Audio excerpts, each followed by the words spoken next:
Ethan tried calling me for weeks after the divorce, leaving messages full of apologies and promises that he would change, that things would be different if only I gave him one more chance. But I had reached the point where his voice made my skin crawl, and I refused to listen. I deleted his messages, silenced his number, shut the door on every attempt he made to pull me back into his orbit. I didn't want to see his face, didn't want to hear the words I knew were empty, didn't want to relive the lies. All I wanted was to move forward, to leave that nightmare behind me like an old skin I'd finally shed. He ended up marrying Ashley not long after, though even that didn't last. His pattern of disappearing caught up with him at work, and they demoted him, sending him off to some dusty satellite office in a small Texas town hours away from the life he once bragged about. Ashley refused to follow him. Austin was her home, her career, her support system, and within months their marriage collapsed. His reputation, the thing he always clung to so tightly, unraveled. Colleagues whispered about his affairs. Old friends drifted away, and even his mother, Margaret, stopped calling, too disappointed to defend him anymore. As for me, I built a new life. I moved into a bright apartment in downtown Dallas, with wide windows that let in the sun and overlooked the skyline, the kind of place that felt open and clean, like a fresh start. I decorated it simply: white walls, wooden furniture, a few green plants scattered around the rooms. For the first time, my space felt like it belonged only to me, not to us, not to him, but to me. There was something healing in that, in creating a home where every detail was mine to choose, where no shadow of his presence lingered. I threw myself into work, taking on difficult clients and complicated accounts, finding comfort in the steadiness of numbers. They never lied, never shifted beneath me the way people did. Spreadsheets balanced when you treated them right, and in their clean order, I found a kind of peace. Work became my anchor, the thing that kept me steady when everything else had felt fragile. And surprisingly, Rachel and I grew closer. The very woman I once kept at arm's length became someone I could lean on. We started with cautious coffee meetups, both of us still raw from what had happened, but soon those turned into long walks along the river, late dinners where we laughed about our cooking disasters, and quiet evenings where we admitted things we had been too ashamed to say before. She told me how guilty she had felt, how manipulated she had been by her brother, and I realized she was just another victim of his selfishness, same as me. I forgave her, and in return, I found a friend I never expected to have. After everything we'd been through, Rachel and I began to meet up, cautiously at first, sitting across from each other at a little cafe by the river where the tables were set outside under strings of lights, and the smell of fresh espresso blended with the damp breeze off the Trinity. Those early conversations were awkward, full of long pauses and careful words, but soon they turned into something more natural. Before long, we were walking the riverfront together in the evenings, sharing pieces of our lives in ways we never had before, and inviting each other over for simple dinners, where we laughed until our sides hurt at the disasters we called pasta, or the cakes that sank in the oven. The laughter was new, a relief, like finally unclenching a fist I hadn't realized I'd been holding for years. One night, over a glass of wine, Rachel admitted the guilt she'd carried for months, how deeply she regretted being pulled into her brother's lies, how she had believed she was helping his family, when really she had been tricked into covering for him. She spoke with tears in her eyes, her voice breaking as she said she wished she had seen the truth sooner. I reached for her hand and told her what I knew to be true, that she too had been a victim of his manipulation, just like me. Forgiving her wasn't hard, because I saw her heart and it was good. The more time we spent together, the more I saw the woman behind the guilt. Rachel was warm and genuine, with a quick laugh and a way of listening that made you feel safe. She shared stories about teaching English at the high school, the way her students surprised her with their wit and honesty, and she had this way of finding humor even in the struggles of everyday life. What started as hesitant reconciliation grew into a real friendship, and it felt like an unexpected gift, like sunlight breaking into a room I'd thought would always stay dark. Through that friendship, I began to heal. I stopped blaming myself for the things I couldn't change, for the infertility that had once felt like a curse I carried alone. I stopped trying to explain away Ethan's betrayal as if I had somehow invited it. Instead, I began to see myself clearly again, not as broken, not as less, but as whole, as worthy.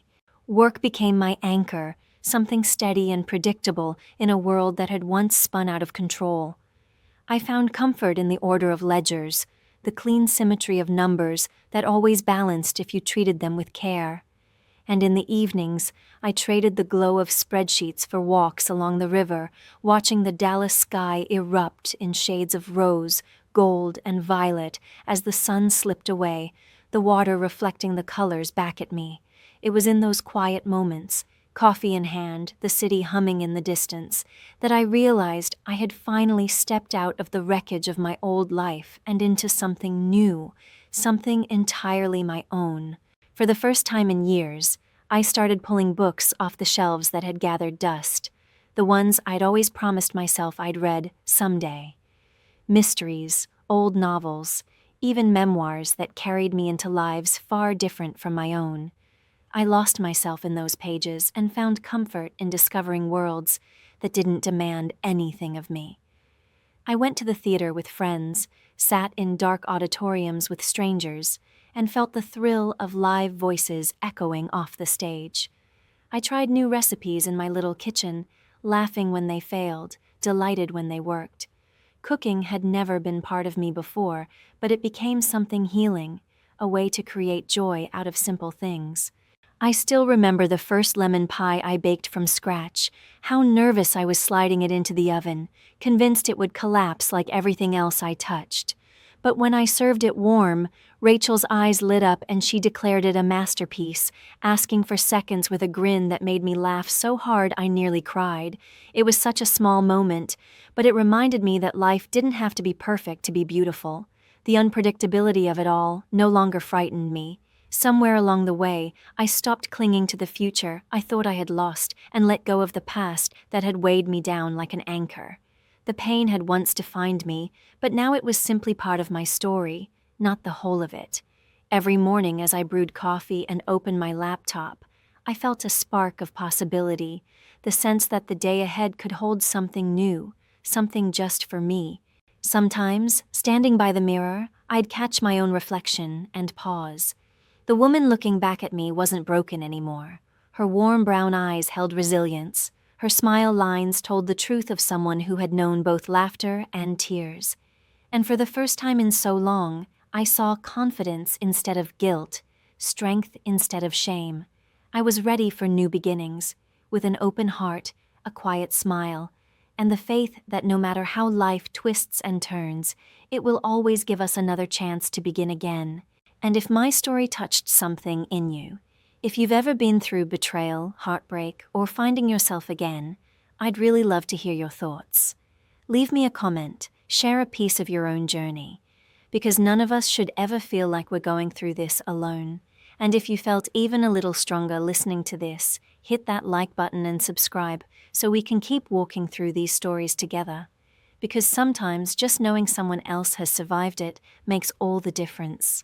I remember that morning so clearly, as if the air itself was thicker, pressing down on me with a weight I couldn't quite name, and I was sitting at my kitchen table in Dallas, surrounded by messy piles of receipts, my laptop screen glowing with a half-finished report, the calculator blinking like it was scolding me for being distracted, while next to it, a cup of coffee had long gone cold, untouched, the bitter smell hanging in the room as the sunlight cut across the wooden table, reminding me how ordinary the moment should have been until my phone started vibrating again and again with the same name flashing across the screen, Rachel. For 2 years we had barely spoken, not since that family argument that burned every bridge between us, and I had learned to live with the silence because, in a way, it was easier than fighting. But when I finally answered and pressed the phone so tightly against my ear that it hurt, her voice came through raw and jagged, the kind of voice that carried the sound of sleepless nights and pent-up rage, and she screamed, "Mary, enough already! When are you going to pick up your child?" And my whole body went still, as if the words had frozen the blood in my veins. because what child could she possibly be talking about? I tried to respond, but my voice shook. The words stumbled out of me in pieces, and I said her name slowly, like maybe if I said it gently, she would calm down, but the panic was already rising in my throat, and I finally confessed something I had tried to keep hidden even from myself, whispering that Ethan and I didn't have children, that I couldn't have children, and the silence that followed on the other end of the line was so heavy that I could hear my own ragged breathing echoing back at me, as if the phone itself was forcing me to confront the truth I always avoided. And I thought for a split second she might say she had called the wrong person, that it was all some cruel misunderstanding. But then she exhaled, and her voice softened, though it was still trembling on the edge of frustration, and she said she was sorry, that she was just exhausted, that I should come over right away because we needed to talk, and I sat there staring at the glowing screen of meaningless numbers that no longer made sense, my hands trembling against the edge of the table, my eyes drifting to the cup of bitter coffee that I couldn't bring myself to drink, and all I could think as I fumbled for my keys and tried to steady my breathing was one unshakable question repeating itself in my mind. What child was Rachel talking about? Her words echoed in my head long after the call ended, and I just sat there for a moment, staring at the glowing numbers on my laptop screen, watching them blur together like meaningless symbols from a language I didn't understand anymore. My hands trembling on the edge of the table, the coffee beside me untouched, its bitterness heavy in the air. I whispered a faint, "Okay, I'll come," but even as I said it, my voice was hollow, because nothing about this made sense, and yet my body moved on its own, reaching for my bag, fumbling for my keys, as though if I didn't leave right away, I would lose control completely. That morning, Ethan had left in his usual hurried way, humming a cheerful tune under his breath like nothing was wrong, tossing out a casual, "See you tomorrow," before the door slammed and the smell of his cologne lingered in the hallway, sharp and out of place against the unease already knotting my stomach. He hadn't told me where he was going, just another business trip, and I had accepted it the way I always did, though lately every trip felt like a small crack in the wall of trust between us. But now Rachel's words, "your child," clanged inside my head like an alarm bell, so loud and relentless I could almost feel the vibration in my bones. I grabbed my coat, barely noticing the papers scattered across the table or the half-finished report that only hours earlier had seemed so important, and as I pulled the door shut behind me, I thought about how much of my life had become this: reports, invoices, spreadsheets, neat little boxes I could balance while everything else in my world refused to stay balanced. Numbers always made sense. People didn't. I felt a chill run up my spine as I hurried down the hallway, a chill that had nothing to do with the weather and everything to do with the growing fear that Rachel's call had just cracked my life wide open.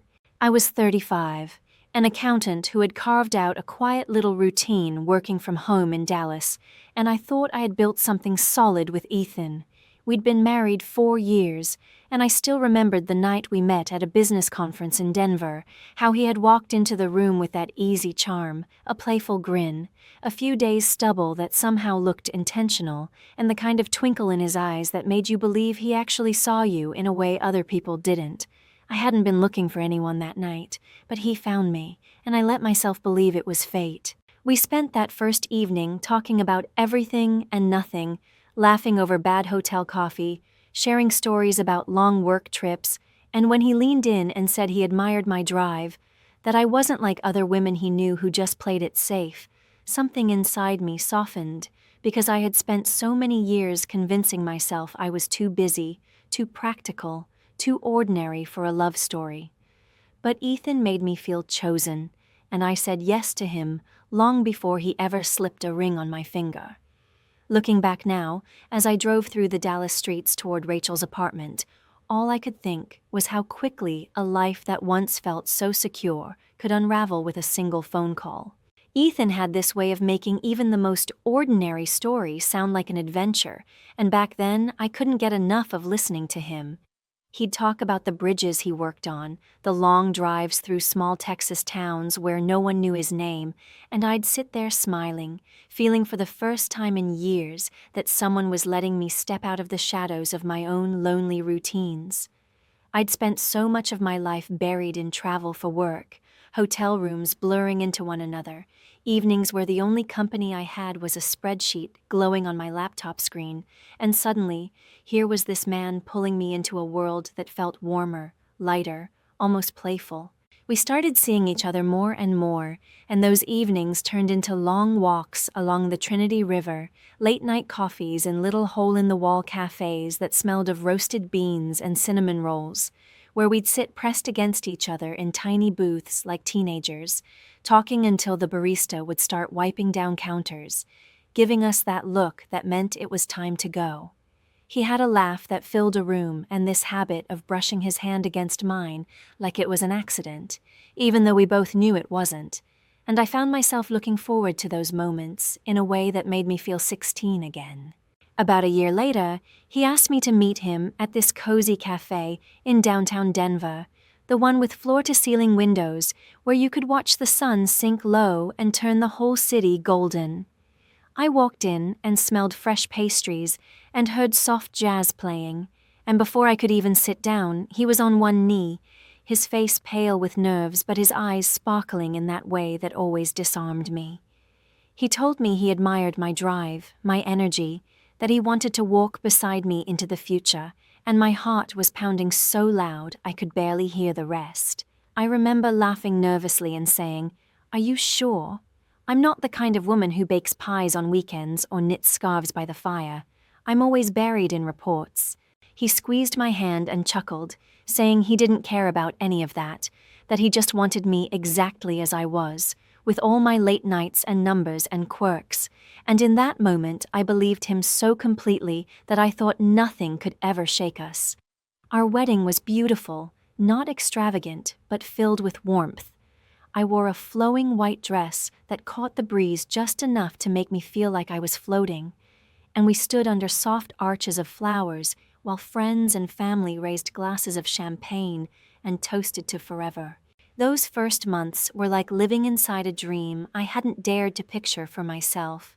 We cooked dinners together in our tiny Dallas kitchen, laughing when the smoke alarm went off, curled up on the couch with old movies playing in the background, and spent Sundays planning trips we thought we'd take one day. I told myself I had finally found home, not in a place, but in a person, and for a while I let myself believe that nothing could break that spell. When Ethan and I first settled into our little apartment in Dallas, I thought I had finally found a rhythm I could hold on to. After years of bouncing between offices in different cities, constantly living out of suitcases and spreadsheets, I decided to work from home so I could be closer to him.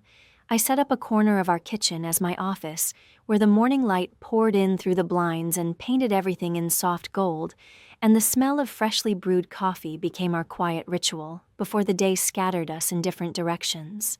For a while it felt like we had built something stable, a small sanctuary just for the two of us. But within a year the cracks began to show, subtle at first, then wider, like fabric worn too thin to hide the tear. Ethan started bringing up children more and more, in casual comments that didn't feel so casual, little remarks about friends who were having babies or about how he pictured himself teaching a son to fish someday. His mother, Margaret, was less subtle, calling me with that sharp tone that never left much room for softness, asking when she could expect her first grandchild, reminding me in the most polite but pointed way that her friends already had toddlers running around their homes. Each call left me heavier, as if her expectations were bricks stacked across my shoulders, and I found myself dreading the sound of her voice even before the phone rang. The truth was, I had always dreamed of children.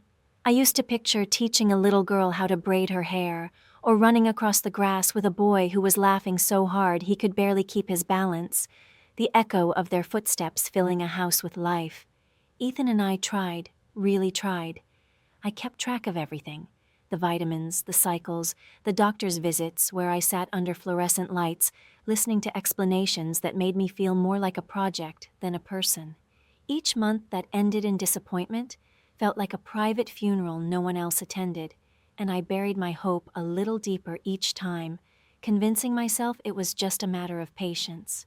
But the silence between us started to grow louder, like a storm cloud gathering above our dinner table. One night, I set down a plate of roasted potatoes in front of him, the smell of garlic and rosemary filling the air, and instead of reaching for it with his usual easy smile, Ethan just sat there staring, his eyes heavy with something I couldn't quite read. And then he said it, words so sharp they sliced through me before I could even breathe. "Maybe you're infertile."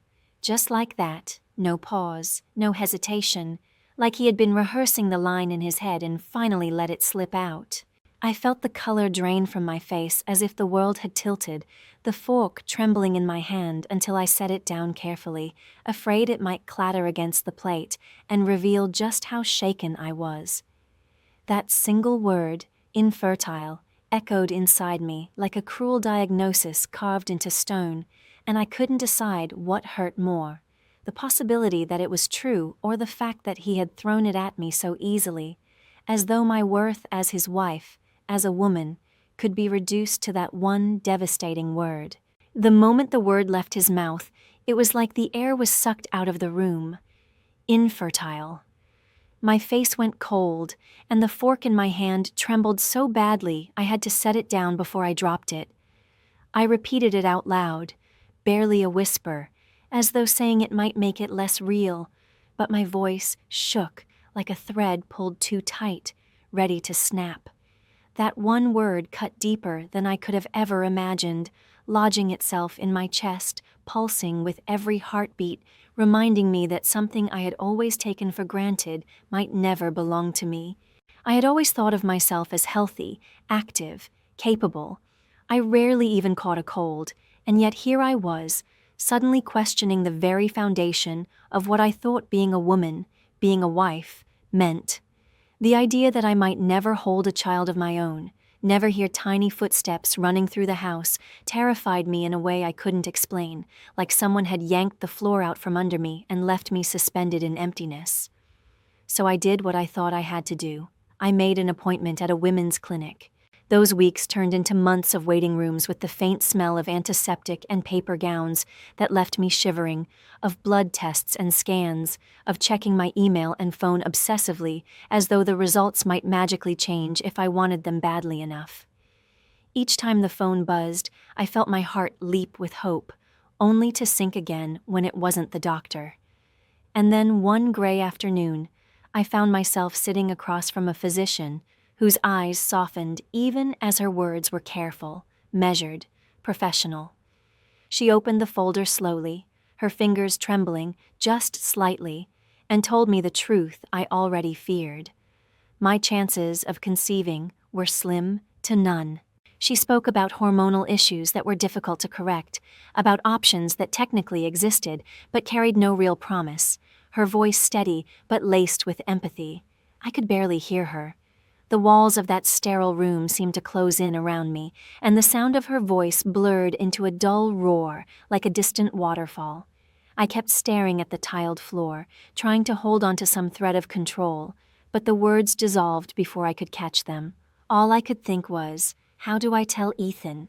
What happens to us now? By the time I left the clinic, the sky had opened up, and a cold rain soaked my coat through as I walked to the car. I pressed my hands into my pockets, hoping to ground myself, but the weight inside me only grew heavier with every step. When I opened the door to our apartment, Ethan was there, smiling, casual, his warmth filling the room like nothing had changed. I had meant to hold it in, to put on a brave face, but the moment I saw him, I fell apart. The tears came fast, unstoppable, like a dam had burst, and I stood there dripping from the rain, apologizing for something I had no control over, feeling smaller than I ever had in my life. It didn't happen all at once, but little by little I started losing him. Ethan began coming home later and later, always with the same excuses, urgent projects, late-night meetings, deadlines that apparently couldn't wait until morning. The dinners we used to treasure, when we'd laugh over old movies or dream about trips we might take, turned into cold plates left on the stove, me eating alone, while the sound of the clock ticking in the kitchen grew unbearably loud. Every time I tried to talk about the future, about possibilities like adoption or even just making a plan together, he brushed me off with a sharp edge in his voice, like I was nagging him. One night, without even looking up from his phone, his fingers flying across the screen, he snapped, "Mary, enough already. I don't have time for this." And in that moment, I realized the space between us had grown so wide I couldn't see where he was standing anymore. The silence at night was the hardest. He'd stumble in after midnight, the door clicking shut as if he were trying not to wake me, except the scent he carried in with him was impossible to ignore. It was sweet, floral, unfamiliar. Nothing like the citrus perfume I wore.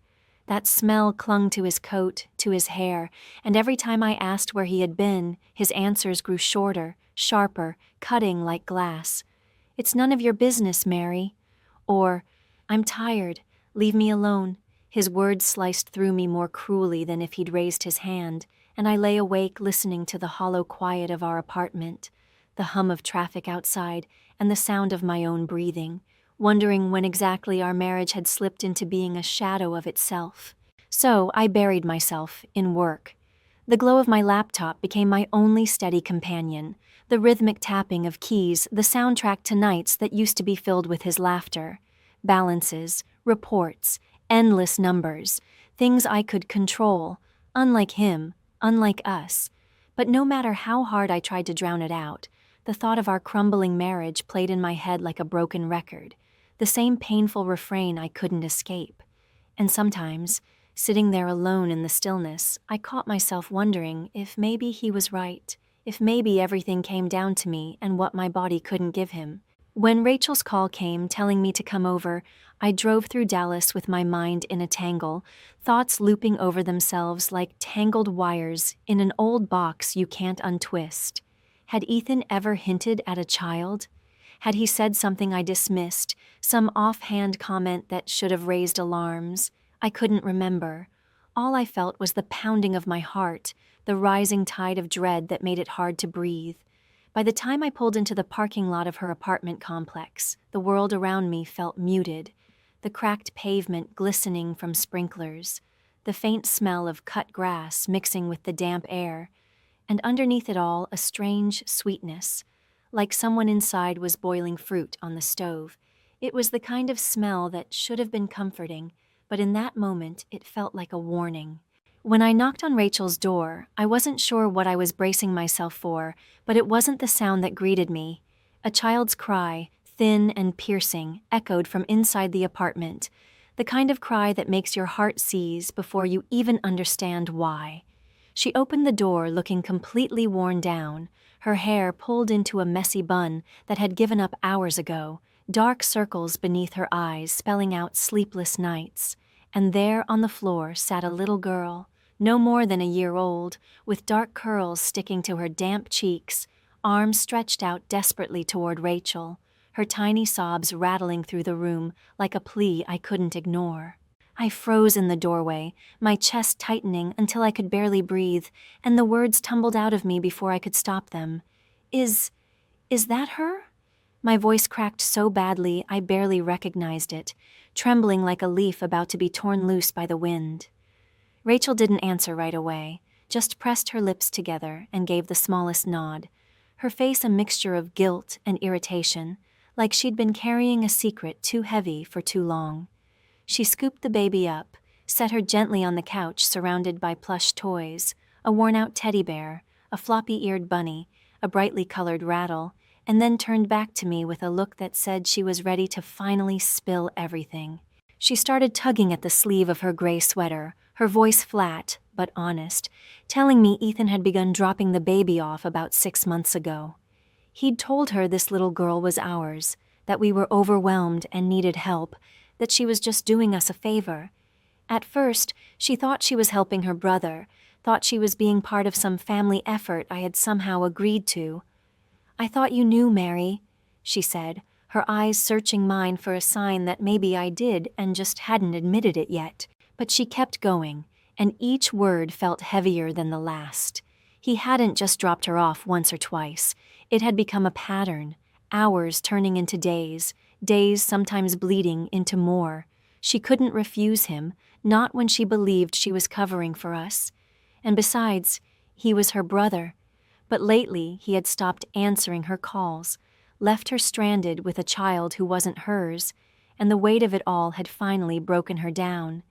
She confessed she hadn't slept through a night in weeks, that she'd lost her temper that morning when the baby cried endlessly, and now here I was, the last person she thought she could reach out to. I felt my knees buckle and I stumbled into the nearest chair, the weight of her words pressing down so hard I thought I might collapse. My whole body felt hollow, like someone had scooped out my insides and left me nothing but skin and bones.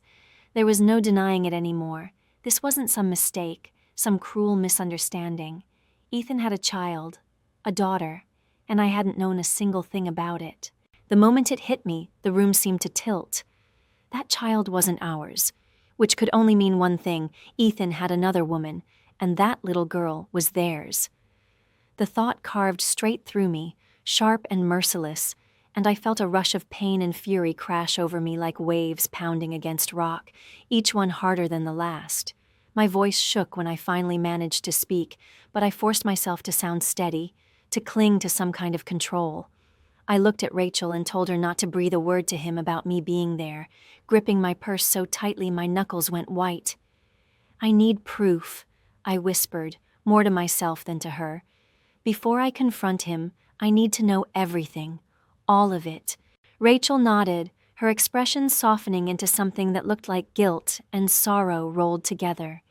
She admitted she felt like a fool, too, that she'd been manipulated into playing along with his lies, believing she was helping us when really she had been used. I could see it in her eyes as she glanced at the baby chewing on a plastic rattle, her own pain, her own sense of betrayal. "I should have known," she said quietly, her voice fraying at the edges. "I should have asked questions sooner." I almost reached out to comfort her, but the anger burning inside me kept my hands frozen in my lap. By the time I left her apartment, my head was buzzing, my thoughts clanging against each other like metal in a boiling pot. I drove home in silence, the city lights blurring past me, unable to shake the image of Ethan smiling like nothing was wrong, all the while keeping a second life tucked away in the shadows. He hadn't just betrayed me with another woman. He had roped his own sister into covering for him, made her a pawn in his deception. That realization cut deeper than the affair itself. It was one thing to cheat, but another entirely to weave lies so wide they dragged everyone down into the muck with him. When I stepped back into our apartment, I didn't collapse into tears like I might have once. Instead, I felt something colder, something sharper settle into me. My grief hardened into resolve, like steel forged in fire. I wasn't going to confront him blind, not when he had already twisted the truth so many ways. That night, instead of pacing or crying, I called a private investigator a colleague had once mentioned, a woman known for getting results when others looked away. 2 weeks later, she dropped a heavy folder onto my kitchen table, the kind of folder that changes everything. Inside were photographs that felt like slaps to the face. Ethan holding hands with a younger woman outside a cafe in Austin, kissing her forehead in the glow of the sunset, pushing a stroller through a park with a pride he'd never shown me. There were printouts of messages, too, words that burned into my chest, promises that he'd be home soon, reassurances that I didn't know a thing, declarations that she and the baby were his real family. Each page I turned drove the knife deeper, but at the same time, with every line, every photo, my determination solidified. I finally had the truth. I sat alone in my home office, the same space that used to feel like my safe haven, where the morning light once made me feel productive and steady.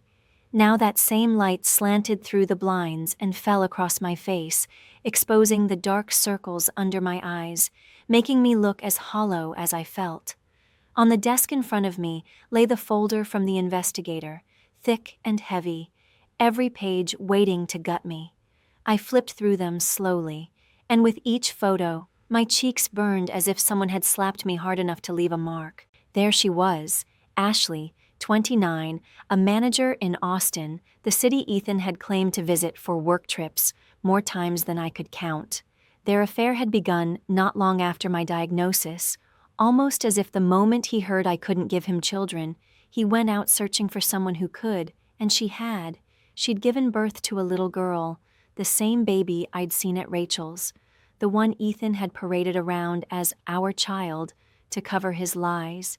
Instead of facing me, he had built a whole second life and forced his sister into playing her part so no one would ask too many questions. The photographs were merciless. Ethan sitting across from Ashley in a cafe, leaning in too close, his hand wrapped around hers, as though it had belonged there all along.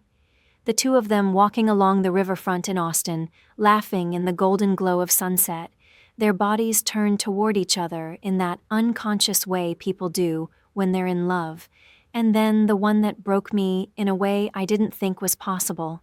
Him at the park, pushing the little girl on a carousel, his face lit up with pride and joy, the kind of expression I had begged to see when we tried month after month and failed.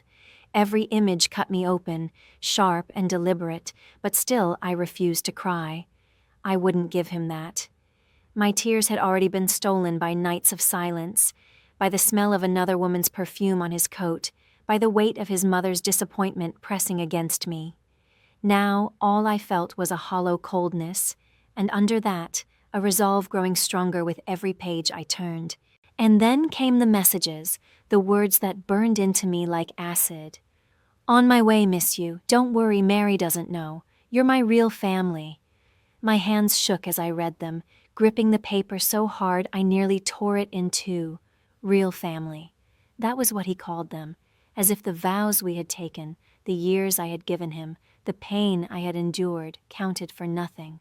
Those words in his messages burned like molten metal, but instead of breaking me, they forged something harder inside me. With every line I read, every lie he had written so casually, my fear drained away and turned into steel.